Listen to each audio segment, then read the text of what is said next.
মানুষ ভুলে যেতে পারে। নবী করিম সাল্লাল্লাহু আলাইহি ওয়াসাল্লামও ভুলে যেতেন, এমনকি তার উপর নাযিলকৃত কোরআনের আয়াতগুলো তিনি ভুলে যেতেন। যদিও সূরা আলার 6 নম্বর আয়াত আল্লাহ বলেছেন, সানুকরিউকা ফালা তানসা, আমি তোমাকে এই কোরআন পড়িয়ে দেব, ফালা তানসা, যাতে করে তুমি না ভুলে না যাও। আমি তোমাকে পাঠ করিয়ে দেব, এরপর তুমি আর কখনো এটি ভুলবে না। আল্লাহ পাক রসুলকে মুখস্থ করাবার দায়িত্ব নেবার পরেও রসুল কোরআনের আয়াতগুলো ভুলে যেতেন। আম্মাজান আয়েশা রাদিয়াল্লাহু তাআলা আনহা থেকে বর্ণিত, তিনি বলেন, রাসূল কারীম সাল্লাল্লাহু আলাইহি ওয়াসাল্লাম এক ব্যক্তিকে কোরআন তেলাওয়াত করতে বললেন। তিনি কোরআন তেলাওয়াত করলেন। রাসূল সাল্লাল্লাহু আলাইহি ওয়াসাল্লাম বললেন, ইয়ারহামুকাল্লাহ, আল্লাহ তার প্রতি রহম করুন, সে আমাকে অমুক অমুক সূরা অমুক অমুক আয়াত স্মরণ করিয়ে দিয়েছে, যা আমি ভুলে গিয়েছিলাম অমুক অমুক সূরা থেকে, অমুক অমুক আয়াত অমুক অমুক সূরা থেকে ভুলে গিয়েছিলাম।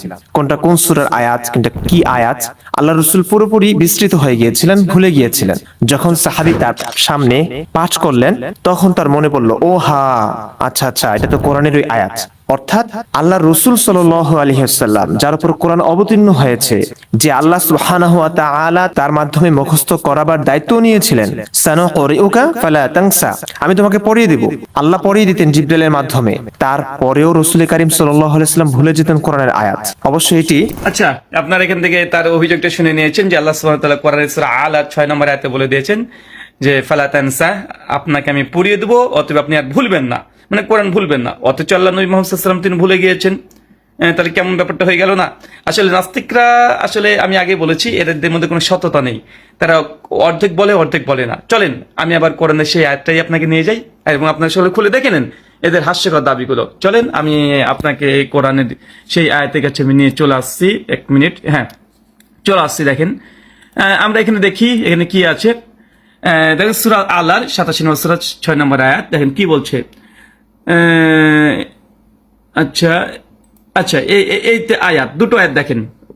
নাস্তিক এই প্রথমকার অংশটা পড়েছে, আমি তোমাকে পড়িয়ে দিব যার ফলে তুমি ভুলে যাবে না। ঠিক আছে, ভুলে যাবে না। এবারে 7 নম্বর আয়াত কি বলছে দেখেন, তবে ওটা বাদে যেটা আল্লাহ সুবহানাহু ওয়া তাআলা ইচ্ছে করেন। এখানে আরবি শব্দ হচ্ছে ইল্লা মা শা আল্লাহ। এগুলো ফালা তানসা, মানে আল্লাহ সুবহানাহু ওয়া তাআলা তোমাকে মুখস্থ করে দিবে, তুমি আর ভুলবে না। তারপরে আয়াত, তারপরেই ইল্লা মাশাআল্লাহ, তবে আল্লাহ যদি চাই তুমি ভুলে যেতে পারো। আল্লাহ মানে আল্লাহ সুবহানাহু ওয়া তাআলা এখানে বলে দিচ্ছেন যে হ্যাঁ, ভুলে আল্লাহ সুবহানাহু ওয়া তাআলা তাকে মুখস্থ করার দায়িত্ব নিয়েছেন, মুখস্থ করে দিবে, কোরআনকে হিফজ করাবে, কোরআনকে কমপ্লিট করে দিবে, এটার ভুলবে না, এটা আল্লাহ সুবহানাহু ওয়া তাআলা দায়িত্ব নিয়েছেন। তবে আল্লাহ তারপরে বলছে ইল্লা মাশাআল্লাহ, তবে আল্লাহ যদি চাই তুমি ভুলে যাবে। চলেন আরেকটা আয়াত আমরা দেখে আসি।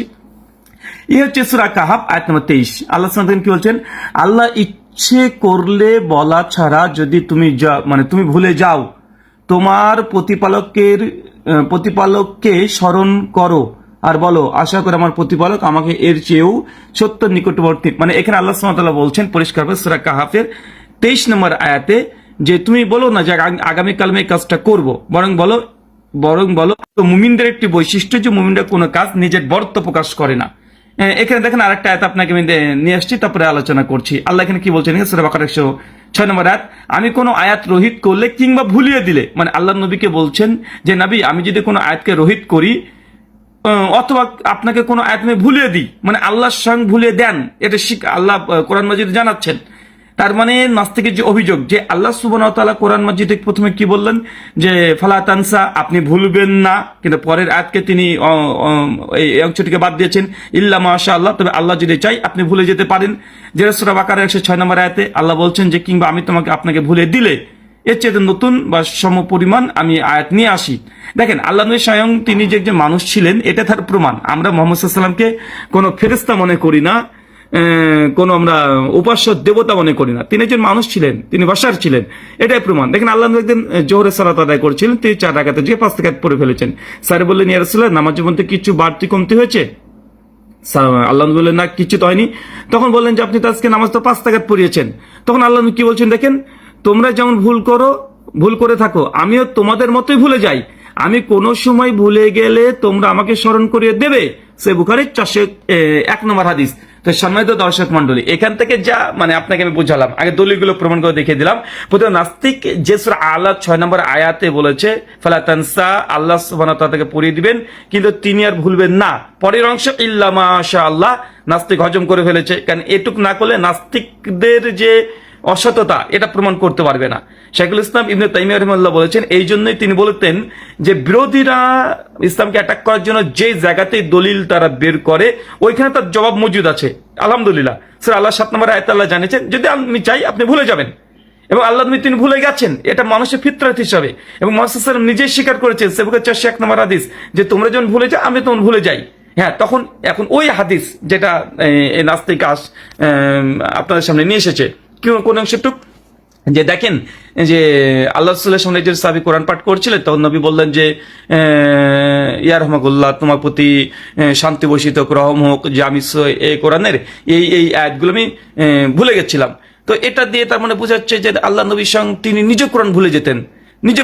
হ্যাঁ, অবশ্যই তিনি ভুলে যেতেন। যেন আমরা অনেক সময় পাঠ করি, দেখা যাচ্ছে সূরা 3 আমরা পাঠ করছি, পাঠ করতে করতে হঠাৎ করে সূরা 3-এর একটা আয়াত আমাদের কাছে ছুটে যায়, বা সূরা বাকারা পাঠ করতে শুরু করে দিয়েছি, হঠাৎ করে দেখছি 2-4টে আয়াত আমাদের অংশ থেকে ছুটে যায়। তখন আমাদেরকে কেউ লুকমা দিলে আমাদের কাছে আমাদের সঙ্গে সঙ্গে মাথায় চলে আসে।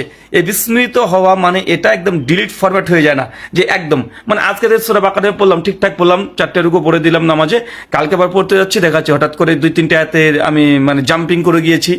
তো আল্লাহ নবী তিনি একজন মানুষ ছিলেন, এই জন্য তার মধ্যে এমনটা হয়েছে। এবং সাহাবা রাদিয়াল্লাহু আনহুকে বলেছেন তোমরা যেমন ভুলে যাও আমিও ভুলে যাই, যখন আমার কোনো ভুল হবে তখন তোমরা মনে করিয়ে দেবে। তো এটা দিয়ে তো মুহাম্মদ সাল্লাল্লাহু আলাইহি ওয়াসাল্লামের মানে তিনি যে সত্য প্রফেট, ট্রু প্রফেট, এটা প্রমাণ হয়।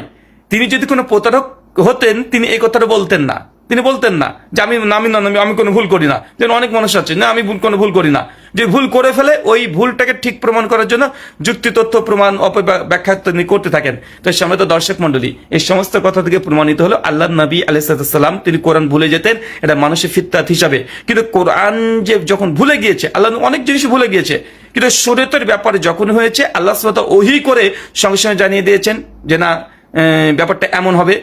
আর এমনি দুনিয়াবি ক্ষেত্রে তিনি ভুলে যেতে পারেন, কিন্তু শরীয়তের ব্যাপারে আল্লাহ সুবহানাহু ওয়া তাআলার সঙ্গে তিনি গার্ড করছেন।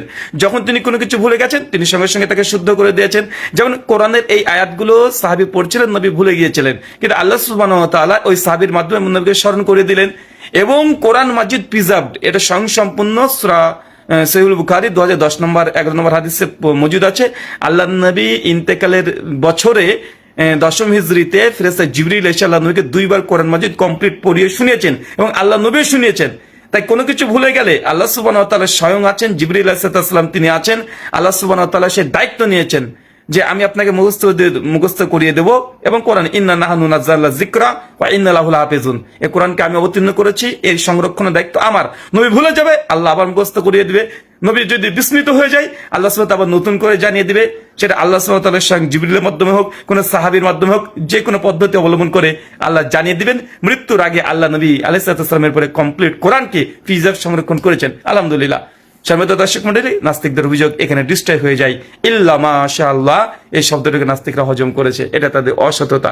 পরবর্তী এপিসোডে দেখা হবে। ধন্যবাদ।